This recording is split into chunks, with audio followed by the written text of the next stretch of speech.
Morning, people. Well, we've actually crossed over to the afternoon now, but there you go. But today, okay, so by giving up the rational mind, which I and others have been making a case for, does that mean we basically give way to our impulses, our fears? You know, if it's all this coming into the body and coming into, doing away with the rational mind, coming out of materialism, coming into a holistic, dynamic way of relating to the world, does that basically mean being subject to our emotions and impulses? Because I can understand that's what people think I and others mean by doing that, and yeah, some people think that is what it means, and that's what they do, following an emotional impulse. No, it's not. It doesn't mean that. It doesn't mean that. There's a middle territory, if you like. There's a middle ground. You could actually say that history, the way it's being recorded and lived, has largely been a playoff, not a battle as such, but the scientific mindset, empiricism, objective knowledge has been something which has done away with what they would call it, the nonsense of misunderstanding and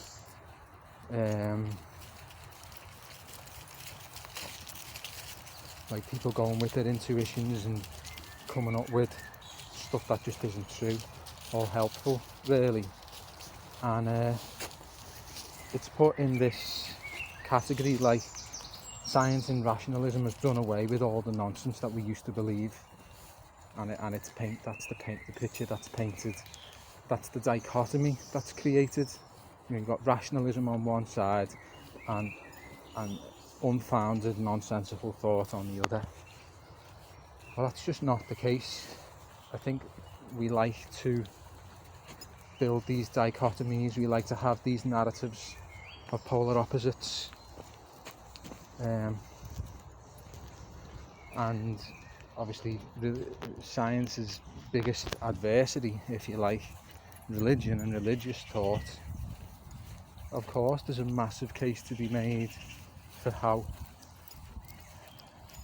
religion or religious people have subscribed to this thing of just going with what they reckon, going with impulse. Yeah, there is a case to be made for that, but that is not certainly what I propose or I think is what we need to do. So when we're talking about coming into the body, bodily intelligence, a holistic understanding, using present moment awareness, and yeah, this the faculty of feeling and sensation. That doesn't mean every single fearful impulse that comes along we listen to and we make a story based on that. Emotions, feelings, sensations, all of that stuff, you can either have what Phil Shepherd calls, they can either be grounded or not. Alright, mate. And usually when they're not grounded, I'd like to say they're unfounded. So what do we mean by grounded? So if we have a fear, as I've spoke about before in other contexts, in other videos, fear, anxiety, it actually generates more thoughts, unhelpful thoughts. It actually takes us further into the head and takes us into like what we might call an egoic story, you know, a narrative of our life where we've had to develop behaviours or have viewpoints that make sense on the basis that they help our survival, they help us avoid pain or trauma or discomfort or loss of self. So when something is fearful, when we have a fear about something, the thoughts that it generates are all of the possible occurrences, all the possible things that might happen, which we have to be wary of. But that doesn't mean to say they're all true. Indeed, none of them may be true. What we're trying to protect could be illusory. So the rational mind does have to be applied in certain circumstances, and we do have to overcome fear and what fear might tell us about a situation. And the rational mind has been brilliant at doing that.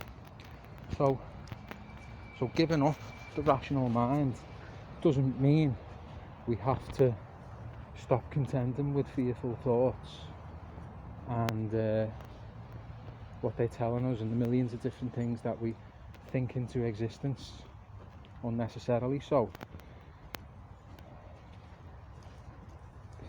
fear still has to be processed by the body. It still has to be recognised, acknowledged, definitely, yeah, it has to be acknowledged, but then incorporated. So you can recognise a fear about something,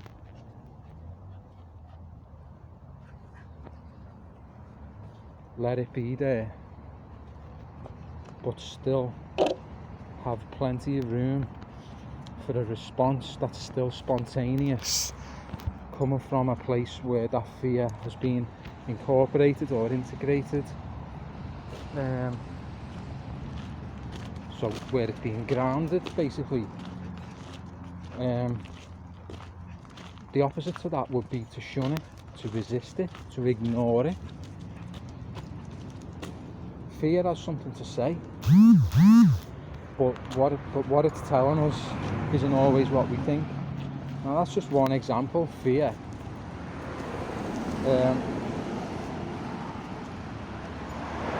So how can we ground them? How can we ground these emotions? How do we integrate and incorporate them? Well, it helps to have done the work, shall we say, in knowing ourselves. So there's lots of different ways of attempting to do what we call inventory on the self, and it's some of the most important work that we can do. So it's basically having a look at all of your conditioning, all of your responses, all of your behaviours, all of your traits, every single aspect about yourself, good and bad. There's many different ways of working that out, how all that's come into existence. It takes many years and it's an ongoing thing, but once we do have that information, once we do have that knowledge, there's a context for why we fear or why we feel something in a certain situation, and that fear can then be integrated. It can be accepted and worked with in a situation so that we can still have a spontaneous response. But it's not just emotions like fear that are present and are informing our responses. It's everything. The body has to become available to everything. Our awareness has to become available to everything that we can feel, all the emotions inside, all the thoughts that are going on, but also all of the information that's possible to attain externally as well. And so that's the true goal, that's the true embodiment. that level of awareness which recognizes and acknowledges everything, all of the information, internal and external, so that the right response can come from that, the spontaneity. And this is why it's a holistic and dynamic process, because the rational mind simply can't account for that process. It can't break that process into linear bits and pieces of information which can then be used to generate a rational response. It's a multi-dimensional happening that's going on all at once, many things happening all at once. It's an interrelated, interconnected mode of relating to the world, and it's only the faculty of feeling and tapping into like sensation, if you like, that can do that. So I hope I've given you a bit of a different picture of what it actually means to do away with, as I say, that's a bit strong, the rational mind. It doesn't mean giving way to fearful impulses whatsoever. There has to be a way that those fearful impulses can be grounded into something more wholesome, a context of ourselves that makes sense, and then something which allows us to be open to all of the fluctuations of the world inside us and outside us. So it requires doing a lot of work. First, you have to find out exactly what we're made of, what our conditioning is, and then the spontaneity can begin. And this is a lifetime's process. So on that note, I'm going to leave it there and enjoy the rest of this walk. See everyone again soon.